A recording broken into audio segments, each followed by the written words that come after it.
Tumiba mga kababayan yung ating Pangulo sa pagpunta sa Japan. Sabi rito, Marcos to bring home 35 investment pledges from the first state visit to Japan. Tiba-tiba mo anyan dyan, Mr. Maravillas. Mga pledges pa man lang yan. Pag Japan po, mga Japanese na ang kausap po, sigurado mga matitino pong kausap. Mahalaga sa kanila yung palabra de honor. Yan ang mga Japanese. Ayaw nilang napapaya sa mga binitawan nilang mga pananalita. Talagang pinaninindigan nila. O di ba ganon ang mga Japanese? Pag napapaya nga yung mga Japanese, nagsisuicide. Kundi mag-resign sa posisyon, nagsisuicide po. Manipis yung kanilang muka. So, congratulations sa delegation ng ating Pangulo na bumisita sa Japan. With, of course, the invitation mismo. Ang nag-imbita po sa atin, yung Japanese Prime Minister mismo. So, madaling sabi, mga kababayan, sulit yung gastos. Yung balik naman po, talagang bawing-bawi. So, the Philippines has cleansed 35 investment pledges from the Japanese companies looking to expand their business operations dito po sa ating bansa. President Bongbong Marcos witnessed the signing of 35 letters of intent between the governments of Philippines and Japan as well as Japanese firms. Pinirma na po. Pag pinirma na po, sigurado na sigurado na to.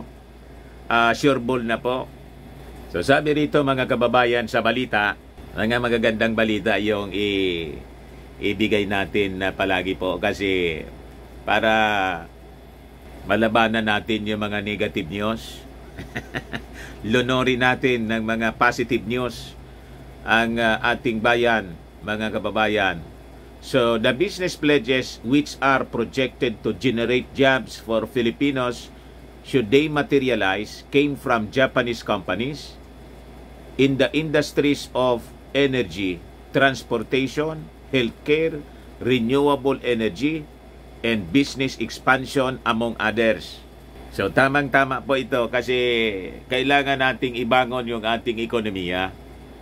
Nakita natin doon sa data na pinalabas ng sa survey ng SWS, nadagdagan pa ng about 800,000. So, umabot pa sa 9.6 million Filipinos yung sabi walang trabaho. Kaya nagkukumahog mga kababayan yung ating Pangulo sa pag-invite ng mga negosyo dito po sa ating bansa to create jobs. So sabi po dito, the government of the Philippines has been working to deepen the confidence in the Philippines of foreign investors and companies. Sabi po ng ating Pangulo sa mga negosyanteng Japanese. Sa kanyang mensahe, mga kababayan, sa mga Japanese businessmen, sinabi ng ating Pangulo that it is our hope, anya, that companies such as yours will not only find the Philippines to be an attractive investment destination. We are designing our efforts to encourage you to stay and find our country to be a place where your businesses will thrive.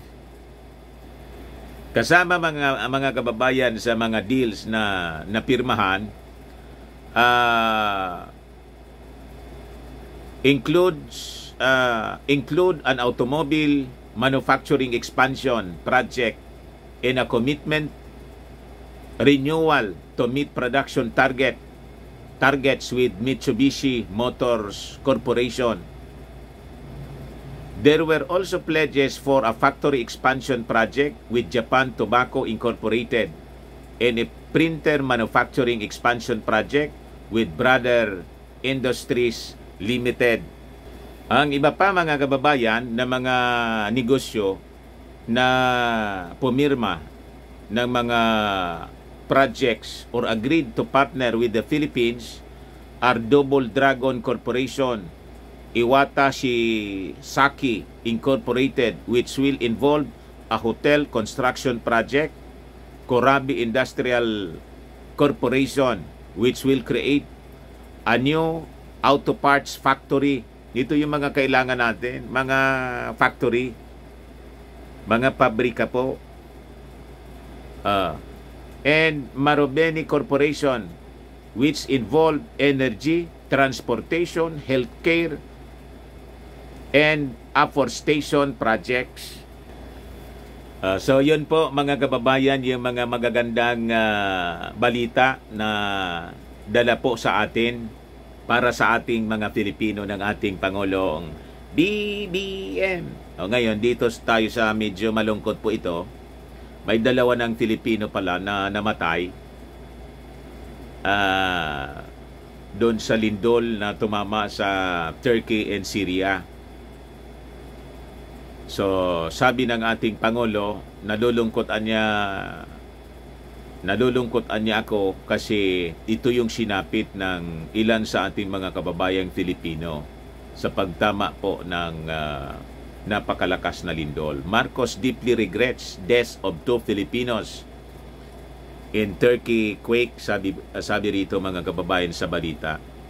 Ngayon, umabot na po sa lumampas na sa 20,000 yung mga namatay.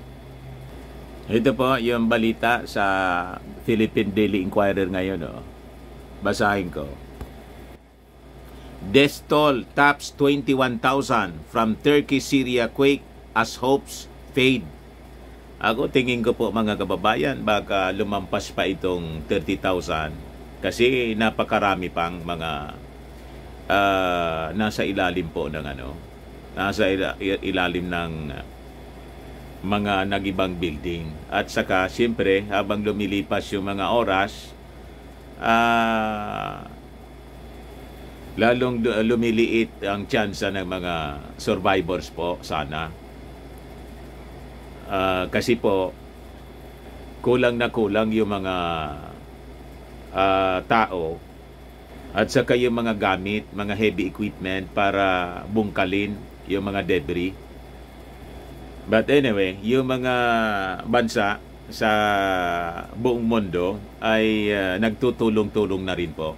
Magpadala ng mga teams, kasama na tayo rito, rescue teams, para tumulong po sa paghuhukay sa mga nadaganan nitong mga buildings na nag-collapse. Yun man lang po mga kababayan, baka lang gusto ninyo po itong itry. Firmax Firming and Lifting Cream, pinapahid po sa mga pulses and affected area. Mainam po sa paninigas ng mga kaso-kasuan. Ito naman po, Automax Radiant Serum, anti-aging siya. Sa mukha naman po yung application twice a day. You will look 10 years younger than your age. Sa mga cancer patients naman po, baka lang gusto ninyo itong itry, Nengxia Red Mix Fruit Drink. Hindi man po siya gamot, food supplement siya. Kaya lang, gawa siya mga kababayan sa goji berry. Yung goji berry, may anti-cancer properties po siya. Mga inquiries ninyo po, dumiretso na lang kayo sa aming messenger sa Facebook para masagot namin agad. Ayos! Ako po si Dante Maravillas. Bye-bye. God bless.